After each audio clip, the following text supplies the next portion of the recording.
অত্যন্ত নিম্নমানের।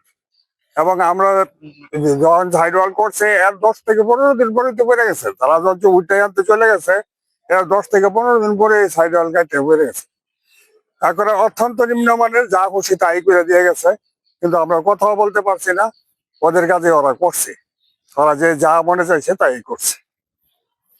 তো আর কি বলবো, আগে যে মনে করেন আপনাদের যে রাস্তা ছিল ওই রাস্তাটুকু এখনো নাই, এখন উপকারের থেকে আমাদের দুর্ভোগটা আরো বাইরে গেছে বেশি। যে সাইড ওয়াল গুলো করছে এটাতে সাপোর্টিং নাই, তার জন্য আমরা রাস্তা রাস্তা ভেঙে সব ইয়ে যেতেছে। কিন্তু আমরা তো এই রাস্তা যদি এইভাবে ভাঙে আমরা অনেক দুর্যোগে পড়ে যাবো। আমাদের ছাত্র ছাত্রী অনেক আছে, এদেরও কোনো বেশ সমস্যা হয়ে যেতেছে রাস্তা রাস্তার জন্য। সরকার যেহেতু এটা পুনর্নির্মাণ করার জন্য আবেদন জানাচ্ছি। আমাদের জাফরপুর বাজিতপুরের যে রাস্তাটা কইরা গেছে, রাস্তাটা একেবারে 2 নম্বর কাজ কইরা গেছে। কারণ এই দিকে যে একটা ওয়াল দিছে, ওয়ালটার একেবারে সাপোর্ট নাই।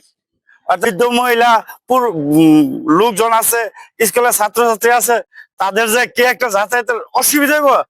রিটার্নিং ওয়ালের কাজটা ভালো করে নাই, মাটি কাজটাও ভালো করে নাই, এই জন্য মাটি রোস্টে রিটার্নিং ওয়াল সহকারে খালের মধ্যে চলে গেছে।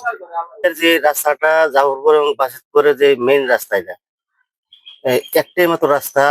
এটার যে কাজ করা হয়েছে, যে কন্ট্রাক্টর এই যে ওয়াল গুলি করা হয়েছে, এটি ভালোভাবে সিমেন্ট দেয় নাই, কিচ্ছু দেয় নাই, এবং সিসি ডালাই তো নাই।